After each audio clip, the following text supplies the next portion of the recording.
كلا إذا بلغت التراقي وقيل من راق وظن أنه الفراق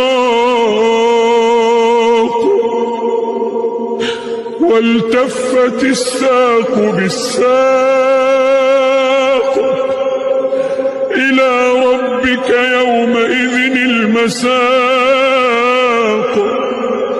فلا صدق ولا صلى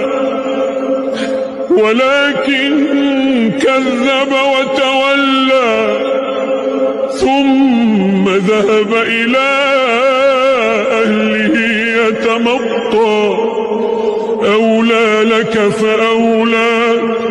ثم أولى لك فأولى أيحسب الإنسان